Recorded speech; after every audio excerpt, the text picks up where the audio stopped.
ኣብ መንጎ ኣዘዝታ ሓይልታት ሰራዊት ትግራይን ምክልኻል ሰራዊት ኢትዮጵያን ዘይምስምዕ ማዕኸን ዝተፈጠረ ምክትል ኮሚሽነር ኮሚሽን ሃገራዊ ተሃድሶ ኢትዮጵያ ኣይተ ተስፋዓለም ይሕደጎ ገሊጾም ሓይልታት ትግራይ ዕጥቂ ናይ ምፍታሕ ምስንባትን ናብ ማሕበረሰብ ናይ ምጽምባርን መስርሕ ብሰንኪ ኣብ መንጎ ኣዘዝታ ሓይልታት ሰራዊት ትግራይን ምክልኻል ፌደራልን ብዝተፈጠረ ዘይምስምዕ ማዕኸን ዝተቋረጸ ተገሊጹ እቲ መስርሕ ካብ ዝቋረጽ 3 ሰሙን ከም ዝገበረ ቢቢሲ ዝረኸቦ ሓበሬታ የመላኽት ኮሚሽን ሃገራዊ ተሃድሶ ኢትዮጵያ እውን ዝተጀመረ ሓይልታት ትግራይ ዕጥቂ ናይ ምፍታሕን ናይ ምጥያሽን መስርሕ ከም ዝተቋረጸ ኣረጋጊጹ እዩ ምክትል ኮሚሽነር ኮሚሽን ሃገራዊ ተሃድሶ ኣይተ ተስፋዓለም ይሕደጎ እቲ ዝተጀመረ ዕጥቂ ናይ ምፍታሕ መስርሕ በቲ ዝተመደበ ክቕጽል ኣይከኣለን ኣብ መንጎ ኣዘዝቲ ሓይልታት ትግራይን ሰራዊት ምክልኻልን ዘይምርድዳእ ተፈጢሩ ኣሎ ኢሉ እቲ ዝተፈጠረ ኣፈላላይ ኣብ ጉዳይ ዕጥቂ ምፍታሕ ከም ዝኾነ ድማ ወሲኹ ሓቢሩ ኣዘዝቲ ሓይልታት ትግራይ ሕቶ ኣልዒሎም ሰራዊት ምክልኻል ድማ በቲ ዝተጀመረ መስርሕ ኢና ክንኸይድ ዘለና ኢሉ በዚ እዩ ክፍተት ተፈጢሩ ዝበለ ኣይተ ተስፋዓለም ይሕደጎ ተወካሊ ሰራዊት ምክልኻል በቲ ተጀሚሩ ዝነበረ መስርሕ መሰረት ዕጥቂ ንምርካብ ፈቃደኛታት ኣይኮኑን ዝብል ቅሬታ ኣቕሪቡልና ብምባል ኣብ መንጎ ኣዘዝቲ ሓይልታት ትግራይን ሰራዊት ምክልኻል ፌደራልን ዘይምስምዕ ማዕከም ዝተፈጠረ ኣረጋጊጹ እቶም ኣብ ደማዊ ኩናት ትግራይ አንጻር ሰራዊት መንግስቲ ኢትዮጵያን መሻርክቶ ሓይልታት ኣምሓራን ኤርትራን ክዋግኡ ጸናሑ ህዝባዊ ሰራዊት ትግራይ እቲ ኩናት ብስምምዕ ፕሪቶሪያ ምግትኡ ስዒቡ ዕጥቂ ክፈትሑን ዘድሊ ስልጣና እግሪ መትከልን ወሲዶም ናብ ማሕበረሰብ ክጽምበሩን ተጽቢት ነይሩ በዚ ድማ ኮሚሽን ሃገራዊ ተሃድሶ ኣብ ዝሓለፈ ሕዳር 2017 ኣቆጻጽራ ግእዝ ሓይልታት ትግራይ ምስንባት ዕጥቂ ምፍታሕን ምጥያሽን መስርሕ ብወግዒ ከም ዝጀመረ ይፍለጥ እቲ ዝርዝር ኣፈላላይ ዘተ ከም ዘድልዮ ዝሓበረ እቲ ምክትል ኮሚሽነር ኣብዚ እዋን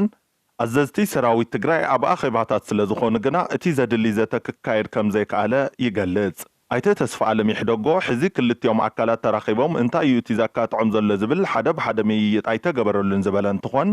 እቶም ኣዘዝቲ ሰራዊት ትግራይ ዕጥቂ ዘይነረክበሉ ምኽንያት ኣሎ እዮም ዝብሉ ንምይይጥ ክንረኽቦም ፈቲና ግና ክንረኽቦም ኣይከኣልናን ኢሉ እዚ ኣብ መንጎ ክልቲኦም ሓይልታት ተፈጢሩ ዘሎ ኣፈላላይን ላዕለዎት ኣዘዝቲ ሰራዊት ትግራይ ንምንታይ ዕጥቂ ከረክቡ ዘይደለዩ ዝብል ምኽንያት ብዝርዝር ንምርዳእ ግና ተወሳኺ ዘተ ከም ዘድልዮ ኣንፊቱ ላዕለዎት ኣዘዝቲ ሰራዊት ትግራይ ካብ 12 ክሳብ 14 ጥሪ 2017 ዓ.ም ኣቆጻጽራ ግዝ ኣብ ዘካየድዋ ኣኼባ ንግዚያዊ ምምሕዳር ትግራይን ኣመራርሑን ብክሕደትን መሳርሒ ሓይልታት ወጻእን ብምኽሳስ ምትዕርራይ ክግበረሉ ጸዊዕ ምንባሮም ዝዝከር እዩ እዞም ላዕለዎት ኣዘዝቲ ሰራዊት ትግራይ እቲ ብመረጻ ቦርዲ ኢትዮጵያ ኣፍልጦ ዘይተዋሃቦን መበል 14 ውድባዊ ጉባኤ ዘካየደን ብዶክተር ደብረጽዮን ገብረሚካኤል ዝምራሕ ክንፊ ሕወሓት ከም ዝድግፉ ኣነጺሮም እዮም ብሰንኩ ብዝተፈጠረ ኣፈላላይ ብዙሓት ጀነራላት ሓይልታት ትግራይ ነቲ ኣኼባ ረጊጾም ከም ዝወፁ ዝዝከር ኮይኑ ግዚያዊ ምምሕዳር ትግራይ ንመግለጺ እቶም ላዕለዎት ኣዘዝቲ ሓይልታት ትግራይ ኣዋጅ ዕልዋ መንግስቲ ብምባል ከም ዝኾነኖ ዝዝከር እዩ ነዚ ስዒቡ ኣብ ላዕለዎት ኣመራርሓ ሰራዊት ትግራይ ከምኡውን ፖለቲካዊ መራሕታት ጽዑቕ ኣኼባታት ይካይዱ ከም ዘለዉ ካብ ትግራይ ዝወፁ ሓበሬታታት የመላኽቱ ዝርዝር ኣጀንዳ ናይቶም ኣኼባታት ብዝምልከት ግን ሓበሬታ ምርካብ ኣይተኸኣለን ከም ሓበሬታ ኮሚሽን ሃገራዊ ተሃድሶ ኢትዮጵያ ክሳብ ሕዚ ሰራዊት ትግራይ ዝፈትሕዎ ዕጥቂ ናብ ፌደራል መንግስቲ ዝኣተወ የለን ኣይተ ተስፋዓለም ይሕደጎ ብመስርሕ ዲዲአር ዕጥቂ ምስ ኣረከቡ እቲ ዕጥቂ ንጸጥታ ሓይሊ እቲ ክልል እዩ ዝወሃብ ዝበሉ እንትኾኑ ናብ ፌደራል ዝመጽእ ዕጥቂ የለን ኢሎም ትግራይ ንዘለዋ ናይ ጸጥታ ሓይሊ ፖሊስ ምልሻን ኣድማ ብተናን ብዘሎ መለክዒ እቲ ዕጥቂ መሊሶም ንባዕሎም ስለ ዝዕጠቕዎ እቲ ዕጥቂ ኣብ ትግራይ እዩ ዝቕመጥ ብምባል ካቢኔት ጸጥታን ሰላምን ትግራይ ነዚ ዕጥቂ ከም ዝርከቦ ሓቢሩ ኣብዚ እዋን ካብ ዘለዉ 274,800 ኣባላት ሰራዊት ትግራይ ኣብ ቀዳማይ ዙር ደቂ ኣንስትዮን ውግኣትን ብዕድመ ዝደፍኡን ዝርከብዎም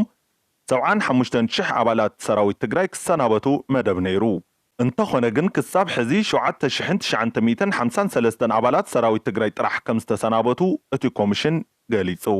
እዚ ከምዚ ኢሉ እንከሎ ንዝሰናበቱ ኣባላት ሰራዊት ትግራይ ኣብ ዝወሃብ መጠን እግሪ መትከሊ ገንዘብ እውን ቅሬታ ኣሎ እዩ